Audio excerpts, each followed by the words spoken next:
Assalamualaikum warahmatullahi wabarakatuh. Bismillahirrahmanirrahim. Alhamdulillahi rabbil alamin. Wassalatu wassalamu ala asyrafil anbiya'i wal mursalin wa ala alihi wa sahbihi ajma'in, amma ba'du. Apa khabar saudara? Alhamdulillah, sekali lagi kita panjatkan puji dan syukur kehadrat Ilahi dengan izin dan ketentuannya. Pada petang ini sekali lagi kita dipertemukan menerusi cinta ilmu, yang mana tibalah giliran segmen akidah dan falsafah mengambil tempat. Seperti biasa menerusi akidah dan falsafah ini, kita masih lagi meneruskan kesinambungan.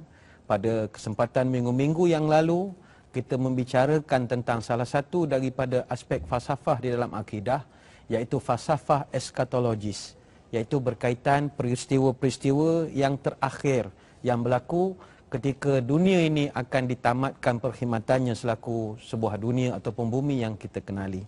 Justru itu, peristiwa-peristiwa yang bakal berlaku sebelum berakhirnya dunia ini telah dibahaskan di dalam satu bab dipanggil bab eskatologis, dan dalam bahasa mudah bagi kita orang Islam, kita membahaskan tentang tanda-tanda kiamat. Alhamdulillah, pada petang ini saya tidak bersendirian berada di studio. Kita ditemani dan dikunjungi oleh para tetamu-tetamu kita yang datang dari Sekolah Integrasi Safinatun Najah di Shah Alam, Selangor, Darul Ehsan, Seksyen 7. Ya? Apa khabar semua? Baik, terima kasih kita ucapkan sudi datang beramai-ramai ke benda tu orang panggil kamar rekaman, apa lebih kurang ya, studio kita pada petang ini. InsyaAllah bersama dengan adik-adik ini kita akan bincangkan satu tajuk yang saya kira menarik untuk kita bahaskan berkenaan dengan tanda-tanda kiamat. Khusus bagi adik-adik yang sekolah integrasi ini, saya kira penting untuk belajar tajuk ini. Sebab apa matlamat sekolah integrasi? Integrasi ini maknanya otak Jerman, hati Kaabah. Ya, makna dia memiliki knowledge, pengetahuan yang setinggi orang Jerman, setinggi orang Jepun, tapi hatinya begitu halus sekali macam dekat Kaabah. Jadi dengan kita belajar bab-bab berkaitan tanda-tanda kiamat, dia boleh menjinakkan hati, boleh mengurangkan sifat sombong dengan ilmu yang kita miliki. Baik, dalam pertemuan yang lalu, seperti yang telah saya terangkan, kita untuk akidah dan falsafah ini memilih sebuah kitab karangan Syekh Yusuf Ibn Abdullah Ibn Yusuf Al-Wabil. Kitab beliau yang terkenal iaitu Asyratus Sa'ah, yang merupakan tesis master beliau.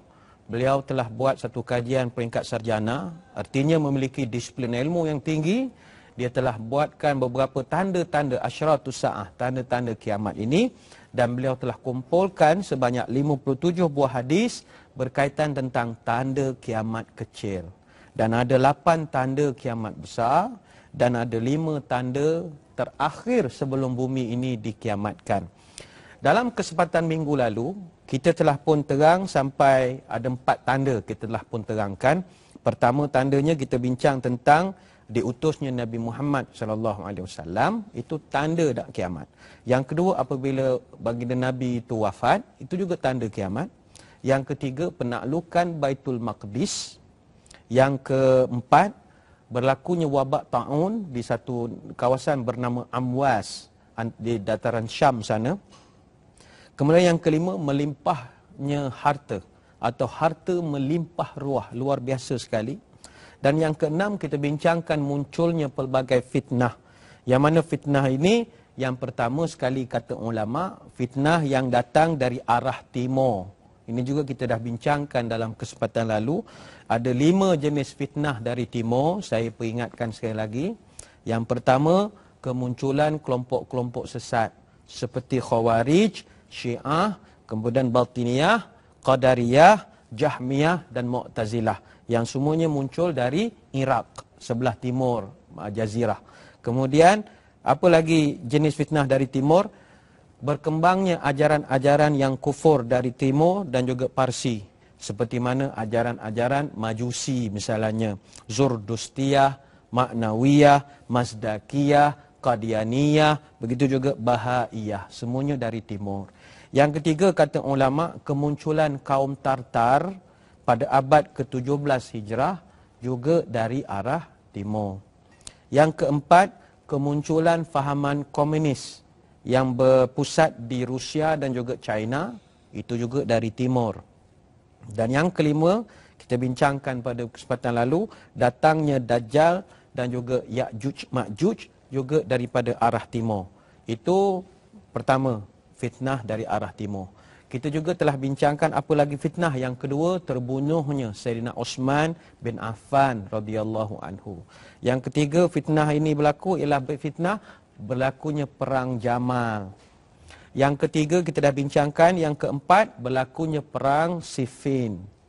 Yang kelima, kita bincangkan tanda-tanda kiamat ni munculnya kaum Khawarij. Dan yang keenam, kita bincang minggu lalu, berlakunya perang Al-Hurrah. Pada kesempatan petang ini, kita akan sambung lagi. Apakah fitnah yang ketujuh yang Nabi sebutkan tanda-tanda kiamat ini akan berlaku banyak fitnah. Yang ketujuh kata ulama, fitnah bahawa Al-Quran adalah makhluk. Fitnah bahawa Al-Quran adalah makhluk. Baik. Saudara, pada zaman Abbasiyah telah timbul satu teori ketika itu bahawa dikatakan Quran yang kita baca ini sekarang adalah makhluk. Yang ini perlu kita sama-sama perbetulkan menerusi cinta ilmu. Fahaman ini dipelopori oleh kelompok-kelompok Jahmiyah dan juga kelompok Mu'tazilah, yang mana dipelopori oleh seorang ulama rasionalis digelarkan Bashir Al-Marisi. Bashir Al-Marisi. Ulama rasionalis ni maknanya dia berfikir dan dia berhujah semua menggunakan akal semata-mata. Semasa zaman Baghdad itu Abbasiyah diperintah oleh Harun Ar-Rashid, Bashar ini dia tak berani nak mengembangkan pahaman dia. Sebab Khalifah Harun Ar-Rashid, saya kira semua orang kenal. Dia seorang khalifah yang sangat wara', alim, faqih, hebat. Dia pernah bagi amaran kepada Bashar, katanya, sekiranya Allah panjangkan umurku dan aku sempat bertemu dengan Bashar, nescaya aku akan bunuh dia, yang mana pembunuhan itu tidak pernah berlaku dalam sejarah dunia. Artinya dia geram betul dengan Bashar Al-Marisi ini. Justru Syekh Bashar ini, kerana takut, dia telah sembunyikan diri selama 20 tahun. Selama 20 tahunlah teori Quran itu makhluk tidak dikembangkan.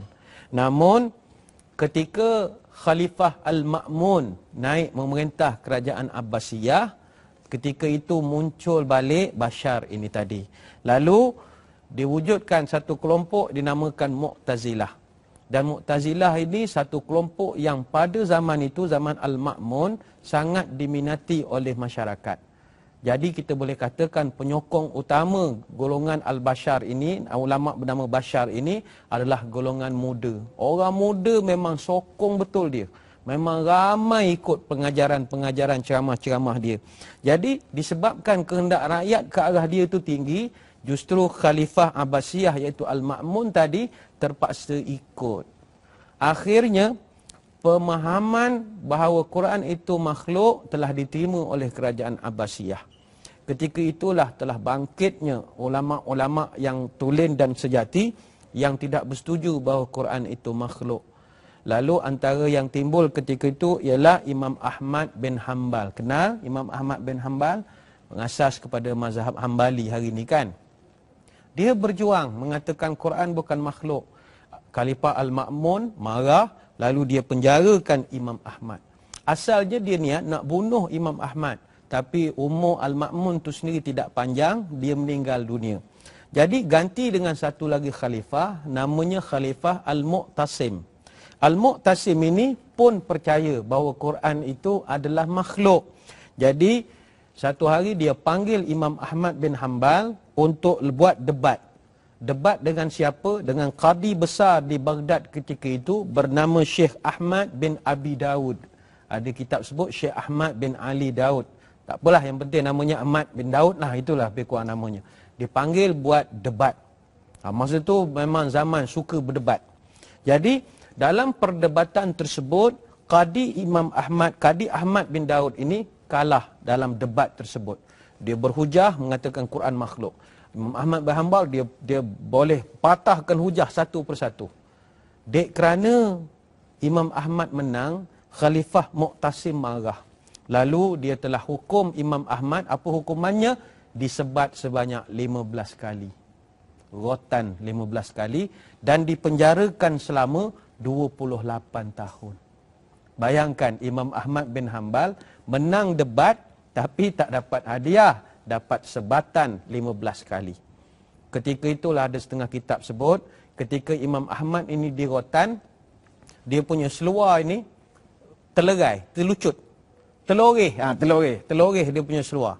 Ketika itu Imam Ahmad berdoa, ya Allah, tutupkan maruah aku, ya Allah. Aib, dia ustaz kan, bila seluar teloreh, agak nampaklah benda yang tak patut. Dia berdoa pada Allah. Dan Allah kurniakan kelebihan, seluar dia terangkat. Seluar dia itu ditutupkan maruahnya itu.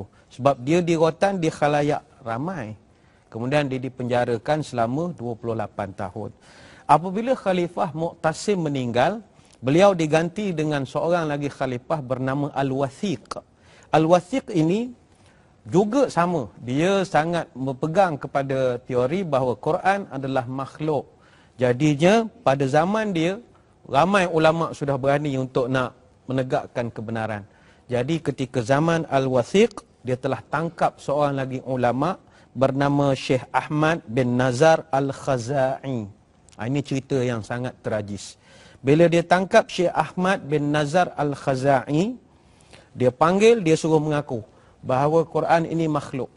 Syekh Ahmad Al-Khaza'i tak bersetuju. Dia kata tidak, Quran bukan makhluk. Kami ahli sunnah wal jamaah tetap pertahankan Quran bukan makhluk. Apa hukuman dia kena? Dia dihukum pancung. Dia dihukum pancung oleh Khalifah Al-Wathiq. Kepalanya digantung di sebelah arah timur Baghdad selama beberapa hari. Kemudian dah cukup, gantung pula kepala dia di sebelah barat Baghdad selama beberapa hari. Nampak tak fitnah tu makin teruk? Asalnya daripada teori, tapi dah jadi potong-memotong kepala. Sehingga diriwayatkan ketika kepalanya itu digantung, badan dia tempat lain, kepala dia tempat lain. Ada orang mengatakan almarhum Syekh Ahmad ini, ketika kepalanya digantung, kepala tu masih mengucapkan La ilaha illallah Muhammad Rasulullah. Dan kepala itu ada masanya membaca surah Yasin. Dan ada juga riwayat menyebut, ada masanya kepalanya itu akan membaca Alif Lam Mim ahasiban nasi an yutraku an yaqulu amanna wa hum la yuftanun. Baca Quran. Adakah orang beriman itu menyangka mereka dapat syurga kalau tidak diuji oleh Allah? Jadi begitulah seksaan demi seksaan teruk berlaku. Dek kerana teori bahawa Quran itu makhluk. Sedih atau tidak? Sedih ya? Baik. Jangan bersedih lagi. Kerana banyak lagi cerita yang akan kita kongsikan. Namun saya kira kita berehat dulu seketika. Kita akan kembali selepas ini. Alhamdulillah kembali kita bertemu dan kita sambung balik nak menceritakan pada petang ini tentang antara fitnah besar yang jadi di dalam kita orang Islam ini, yang merupakan antara tanda-tanda dunia nak kiamat, kata ulama', ialah bila berlakunya satu ketika dahulu umat Islam berpegang kepada prinsip bahawa Quran adalah makhluk.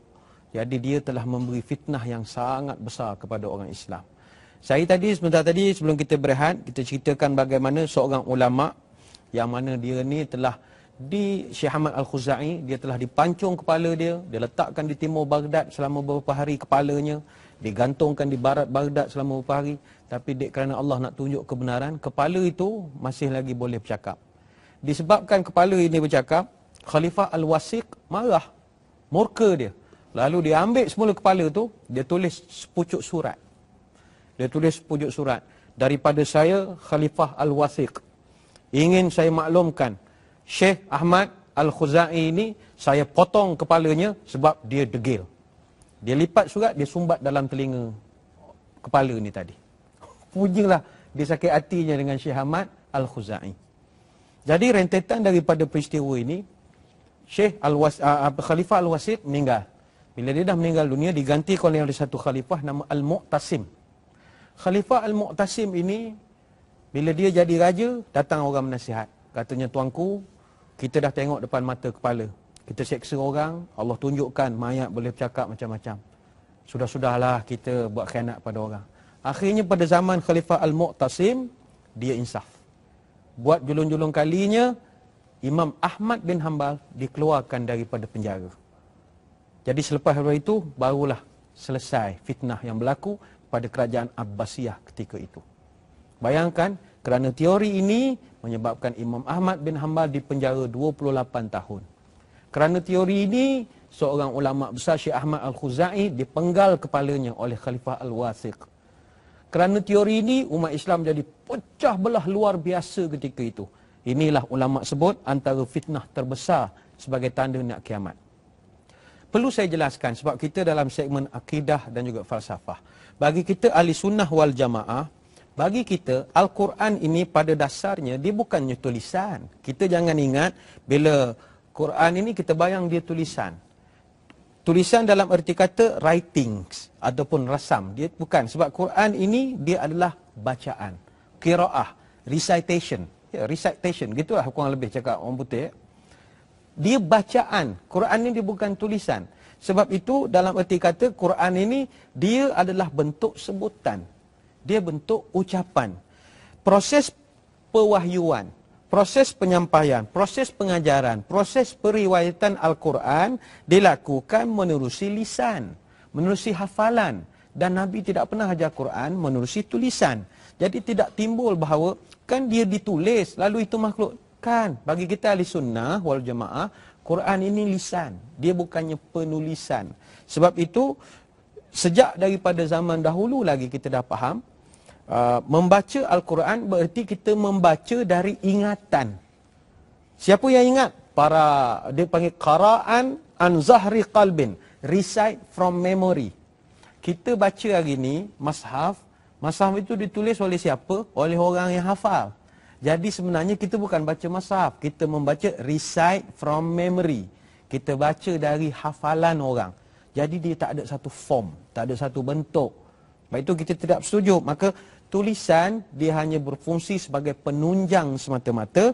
Sebab Al-Quran dulu dicatatkan pada sumber yang pelbagai. Ada pada kertas, pada kulit kayu, pelepah-pelepah tamar, pada kulit dan macam-macam lagi. Jadi bagi kita ahli sunnah wal jamaah tetap berpegang Quran bukan makhluk. Ya, baik. Kemudian apa lagi yang disebutkan sebagai tanda-tanda kita nak kiamat ini? Baik, kita teruskan. Seterusnya yang ke-8, tanda-tanda kiamat adalah apabila kita hari ini mengikut perilaku umat-umat terdahulu. Mengikut perilaku umat-umat terdahulu. Ada satu hadis berkenaan tentang perihal ini. Nabi menyatakan, la taqumu sa'atu hatta ta'khudha ummati bi'akhzil quruni qablaha shibran bi shibrin wa zira'an bi zira'in. Faqila ya Rasulullah kafarisa wa rum. Faqala wa manin nasu illa ulaika. Apa maksudnya? Tidak akan terjadinya kiamat sehinggalah umat aku akan mengikut perangai orang-orang terdahulu sejengkal demi sejengkal, sehasta demi sehasta. Sahabat bertanya, adakah yang diikut tu orang Parsi dan orang Rom? Maka dijawab oleh baginda Nabi, siapa lagi kalau bukan mereka.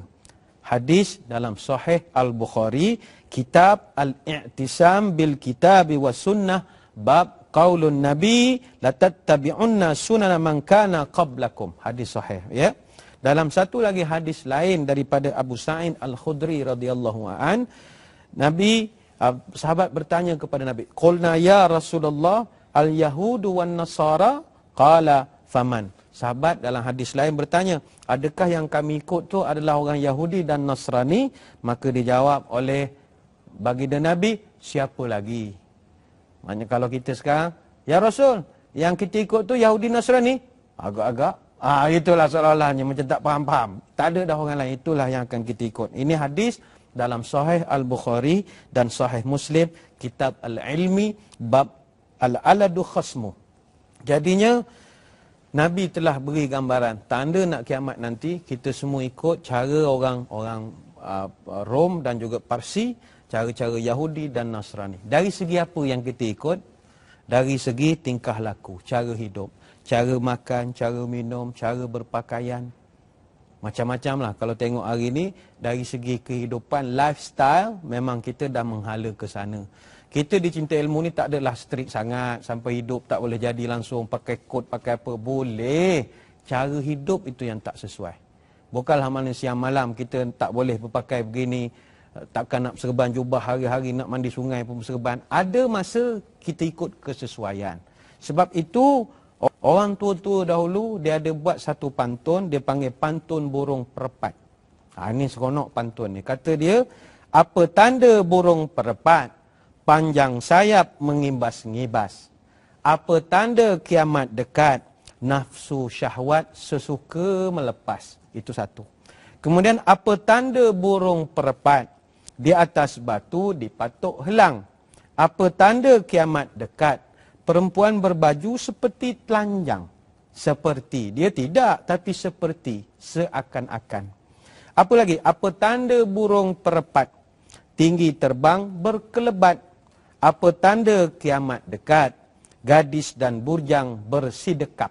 Bersidekap ini makna berapat-rapat lah. Ya? Naik motor peluk. Peluk, ya Allah, bukan peluk sikit-sikit. Dia punya peluk macam beruk peluk pokok nyor. Rapat punya peluk, baik punya peluk ini. Ini yang masalah. Apa lagi? Apa tanda burung perpat? Di atas dahan panjang bermenung. Apa tanda kiamat dekat? Gadis berjalan berbaju tanggung. Macam-macam lah kan jadi pantun banyak-banyak. Tapi nak gambarkan sekarang, orang memang cara hidup, dia mengada yang banyak itulah. Ya? Banyak mengada, dia terlampau sangat ikut. Orang putih pun tak jadi macam tu dah sekarang. Orang putih makan tangan dah sekarang ya. Kalau kita berjalan-jalan Mak Saleh duduk bersila, makan budu lagi. Bodoh, makan bodoh. Makan keropok. Kita pula lebih daripada orang putih. Makan kepuk pakai sudu pula. Begitu. Masalah ya. Ialah macam-macam lah cara hidup, cara pakaian, cara bercakap. Cakap macam orang putih. Kalah orang putih pun tak bercakap orang putih begitu. Slangnya itu. Itu tupai, apa itu squirrel, tupai. Ingat kan yang cakap Mak Saleh rupa orang Pahang, kan orang Kelantan, orang Terengganu. Cara itu, dia lebih-lebih sangat. Kalah orang daripada negara orang putih. Cara makan, pakai sudu, garpu. Tidak salah. Tapi kan sunnah itu mengatasi. Maksud saya begini, makan pakai sudu, pakai garpu, tak salah. Yang salah adalah bila kita suap tangan kiri. Itu yang salah. Sebab dalam bab makan ada petunjuk sunnah. Nabi suruh makan, suap tangan kanan. Jadi bila makan, mesti suap tangan kanan. Awak makan western, dia punya table manners, suap tangan apa? Tangan kiri, you know? Potong tangan kanan, makan tangan kiri. Jadi ini sudah langgar sunnah. Ini yang disebutkan, benda-benda yang ditinggalkan ajaran Nabi, diikut Parsi, Rom ni, tidak salah. Tapi jangan tinggal sunnah. Ya, itu kena diingatkan. Sedut diingatkan.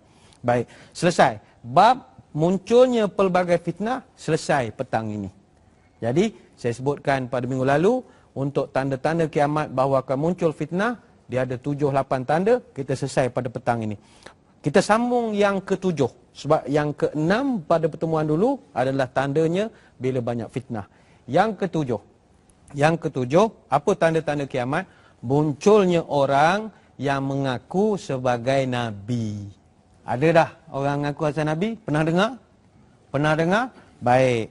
Dalam satu hadis dari Abu Hurairah radhiyallahu anhu, kata Nabi, la taqumus sa'atu hatta yub'asa dajjalun kazzabun qaribun mina salasin kulluhum yaz'amu annahu Rasulullah. Apa artinya? Tidak akan terjadi kiamat sehingga dibangkitkan dajjal-dajjal, yakni para pendusta pembohong yang jumlahnya hampir 30 orang, semuanya mengaku bahawa mereka adalah Rasulullah. Hadis sahih Al-Bukhari dalam kitab Al-Manaqib bab Alamatun Nubuwah, dan juga dalam sahih Muslim kitab Al-Fitan wa Asyratus Sa'ah. Hadis sahih. Baik, ada satu lagi hadis daripada Sauban radhiyallahu anhu, la taqumus sa'atu hatta talhaqa qabailu min ummati bil musyrikin wa hatta ya'budun al-awsan wa innahu sayakunu fi ummati 30 kazzabun kulluhum yaz'amu annahu nabi wa ana khataman nabiyyin wa la nabiyya ba'di. Apa maksudnya tidak akan terjadi kiamat sehingga beberapa kelompok dari umatku akan mengikut orang-orang musyrik sehingga mereka menyembah berhala. Dan sesungguhnya akan ada pada umatku ini 30 orang pembohong. Semuanya mengaku Nabi, padahal akulah penutup Nabi dan tidak ada Nabi lagi selepas daripada aku. Hadis Sunan Abi Daud dan juga riwayat At-Tirmizi.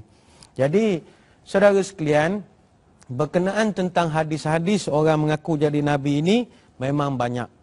Tentang kemunculan para pendusta ini memang ramai. Dalam sebahagian riwayat disebutkan 30 orang. Dalam sebahagian riwayat yang lain disebut hampir 30 orang. Artinya tak lebih tak kurang lah daripada jumlah itu. Memang jumlah yang mengaku Nabi ini ramai. 30. Kalau campur sekarang itu lagi lebih. Ada yang muncul pada zaman Nabi, ada yang muncul selepas daripada Nabi wafat, iaitu zaman sahabat, dan ada juga manusia ini yang sentiasa ada sampai hari kiamat. Dan memang manusia, Nabi sebut dalam satu hadis, memang akan sentiasa akan ada orang dia suka mendakwa dia tu Nabi. Nabi pernah beritahu kepada Samurah bin Jundub radhiyallahu anhu, masa itu terjadi gerhana. Nabi pesan pada dia sesungguhnya tak akan jadi kiamat sehingga ada orang yang sentiasa mendakwa dia itu adalah Nabi. Siapakah Nabi-Nabi yang 30 orang itu?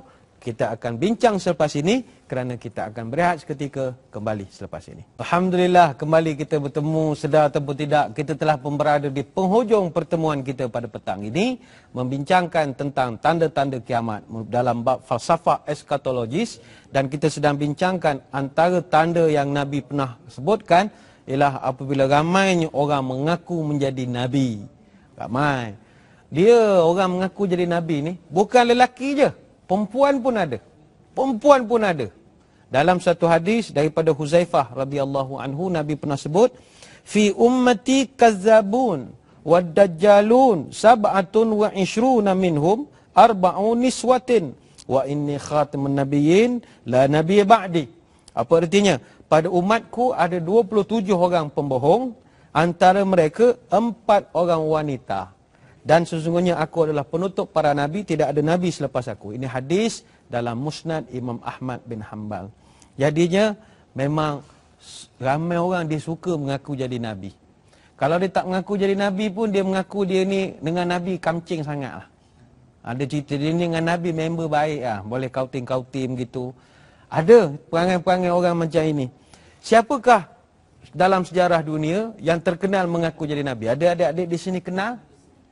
Musailamah Al-Kadzab. Antara yang terkenal adalah Musailamah Al-Kadzab. Musailamah Al-Kadzab ini, dia nama dia Musailamah. Tapi yang memberi gelar kepada dia sebagai Al-Kadzab adalah Nabi SAW sendiri. Sebab Musailamah ini, dia mengaku menjadi Nabi ketika Nabi masih ada. Dan masa itu dia mengaku ketika Nabi berada di penghujung-penghujung usia lah. Beberapa tahun kemudian Nabi SAW kembali ke rahmatullah wafat. Tapi ketika ini Musailamah muncul. Dia mengaku bahawa dia adalah Nabi. Dan kitab-kitab menyebut pengikutnya juga bukan sedikit-sedikit. Pengikut Musailamah Al-Kadzab, setengah kitab menyebut hampir 40,000 orang. Separuh stadium. Separuh stadium. Sebab itu jangan ingat, kalau kita ramai orang menengok tu kita betul. Belum tentu. Musailamah 40,000 follower dia. Itu kalau dia buka Facebook, saya kira juta ikut dia agaknya. Yang like apa ke? Yang ikut dia tu ramai agaknya yang ikut dia. Jadi bukan satu ukuran. Sebab itu baginda sendiri utus surat kepada Musailamah, dan dalam surat itu Nabi gelarkan dia Musailamah Al-Kadzab. Dia ni memang pelik sedikit, tapi umur dia panjang. Usia dia mati umur 150 tahun.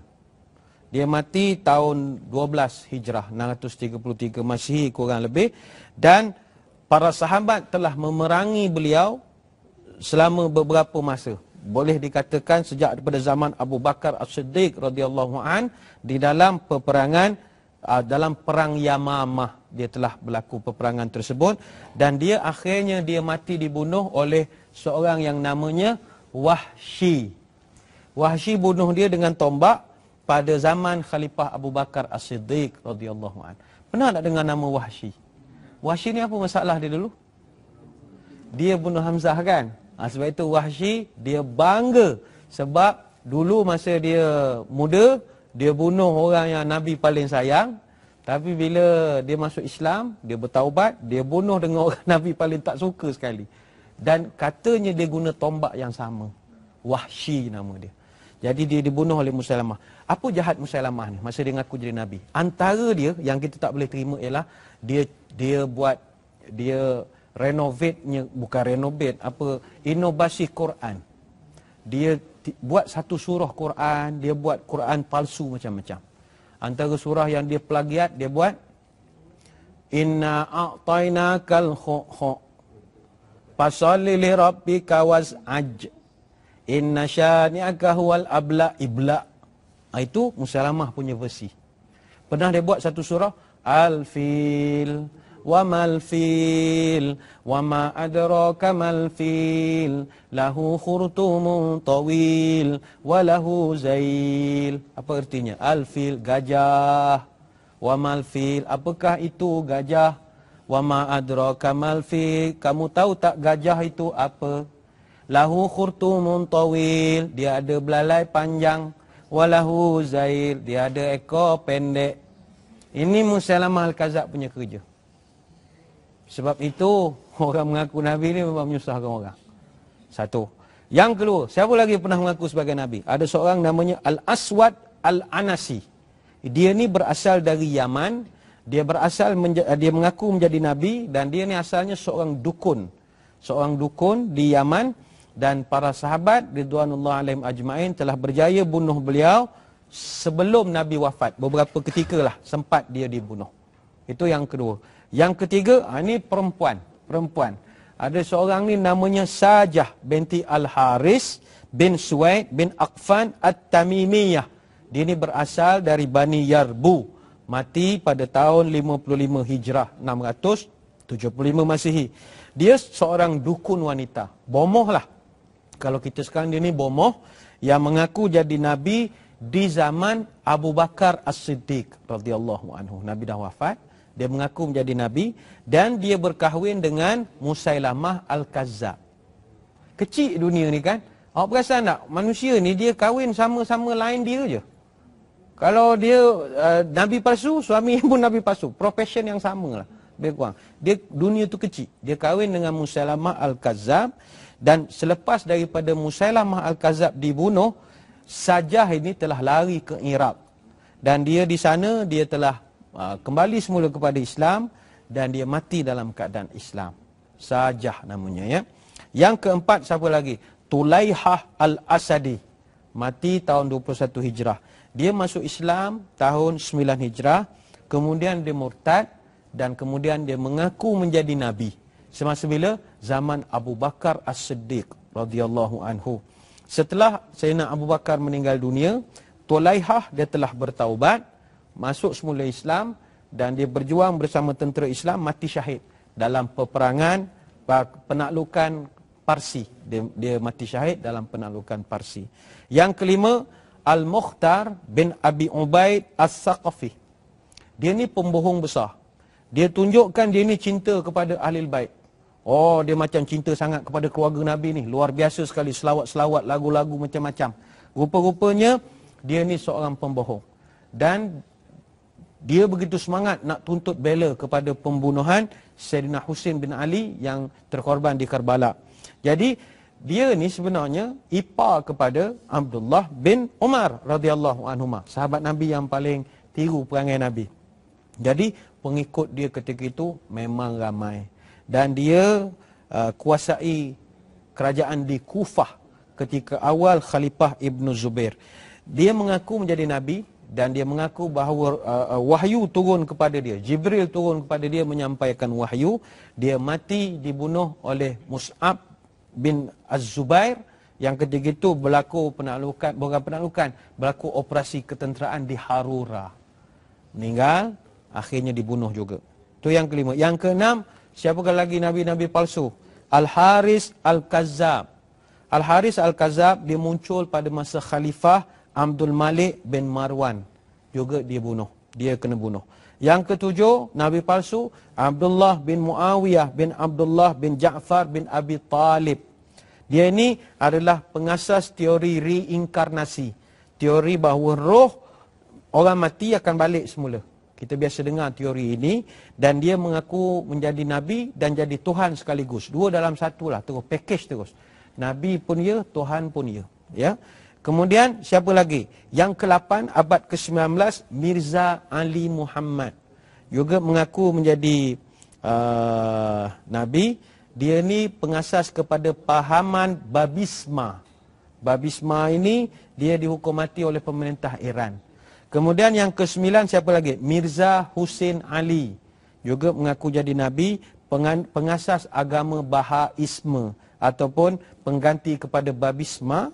Dan dia adalah juga orang Syiah. Dia mengaku jadi Nabi tahun 1862. Dan dia mati tahun 1892. Kemudian dia disambung oleh anaknya yang juga menjadi Nabi, Abbas Effendi, yang sekarang berpusat di Chicago, Amerika Syarikat. Yang ke-10 siapa lagi pernah mengaku jadi Nabi? Mirza Ghulam Ahmad, asal daripada India, pengasas agama Ahmadiyah. Kitab suci mereka terkenal At-Tazkirah. Dia ni akhirnya mati kena wabak kolera. Kolera ni sakit taun. Yang ke-11 siapa? Rashid Khalifa atau Rashid Khalifah, orang Mesir. Dia seorang penganut ilmu tasawuf dan juga perintis kepada pemahaman ingkarus sunnah. Ingkarus sunnah ni tolak hadis. Hadis ni tak bagus sebab yang merawi tu manusia. Barangkali Imam Muslim pun ada tambah-tambah macam-macam lah. Dia orang fitnah. Dia mati dibunuh oleh pengikutnya sendiri dan dia mati disembelih. Dan badannya ditusuk-tusuk dengan pisau dapur. Rashid Khalifah. Yang ke-12, Syaikhah Manal Wahid Manna. Ni perempuan. Dia mula mengaku dia ini jadi Nabi sejak tahun 1995. Dan dia dipenjarakan oleh kerajaan Mesir. Yang ke-13, Suraya Mangkus. Perempuan lagi. Suraya Mangkus. Dia ni seorang pengkaji, seorang penyelidik, cendekiawan dalam bidang sejarah. Asal daripada Yaman. Yang ke-14 Muhammad Bakri. Juga asal daripada Yaman, mengaku jadi Nabi. Kemudian dia dihukum salib atas papan kayu. Orang kampung ambil tindakan. Dan yang ke-15 Muhammad Abdul Razak Abul Ala. Asal daripada Sudan, bekerja sebagai tukang jahit di Kahirah. Ini semua antara contoh orang yang mengaku jadi Nabi. Di tempat kita pun ada, kita tak sebutlah nama untuk tidak mengaibkan. Tetapi juga mengaku jadi Nabi. Dan kami di Jabatan Agama pun pernah dulu terima satu surat. Surat peletakan jawatan sebagai Nabi. Ada. Dia mengaku dia jadi Nabi. Nabi orang Melayu. Jadi dia pun hantar surat. Bila kita dah marah, nak ambil tindakan, dia takut, dia tulis satu surat, dia hantar ke Jabatan Agama seluruh negara. Antara isi kandungan ni sebut, saya dengan ini meletak jawatan sebagai Nabi Melayu. Justru sehubungan dengan itu, saya dengan ini mohon supaya Jabatan Agama membuat dengan segera pelantikan Nabi baru bagi mengelakkan berlaku musibah. Jadi kalau ada adik-adik sini dah tak tahu nak kerja apa, boleh mohonlah. Surat tu ada lagi di jabat, boleh ambil. Ya, jadi Nabi Melayu. La ilaha illallah, apa benda. Dia boleh suka-suka hati, mohon letak jawatan. Ini bukan SPA punya jawatan ni. Ini pilihan Allah. Sebab itu, tanda-tanda nak kiamat ini sudah mula ada sekarang. Iaitu, bila dah hampir 30 orang mengaku menjadi Nabi. Dalam konteks negara serantau di Indonesia misalnya, Nabi lagi ramai. Sebagai contoh Ahmad Musaddiq, itu mengaku jadi Nabi. Siapa lagi? Lia Aminuddin, perempuan. Wow, dia ni mengaku menjadi pengasas agama Salamullah. Mengaku jadi Nabi, dia kata dia dapat wahyu dari Jibril. Sekarang dia kena hukum penjara Mahkamah Agung. Kemudian siapa lagi? Ahmad Mukti. Dia ni anak Lia Aminuddin. Juga mengaku jadi Nabi. Mak Nabi, anak pun Nabi juga. Kemudian Dedi Mulyana. Juga mengaku menjadi Nabi, berasal daripada Banten. Merupakan Nabi yang mesyuarat dengan jin-jin laut. Tiap-tiap bulan dia mesyuarat agung dia dengan jin laut. Kemudian ada bernama Sutarmen. Juga mengaku menjadi Nabi. Yang terbaru Ashrianti Amuda. Ashrianti Samuda. Juga mengaku jadi Nabi. Dia ni Kepulauan Sulu Maluku, dia Nabi bagi wilayah sana. Jadi ini sudah menggambarkan, benar Nabi menyebut, bila ramai orang mengaku jadi Nabi, ketika itu kiamat sudah semakin dekat. Banyak lagi yang akan kita bincangkan, Namun masa kita tidak mengizinkan. Justru saya kira kita akan sambung pada kesempatan esok lagi insya-Allah. Terima kasih atas perhatian. Mohon maaf sebarang kekurangan. Temu lagi pada lain kesempatan. Wabillahi taufik wal hidayah. Assalamualaikum warahmatullahi wabarakatuh. Wallahu a'lam.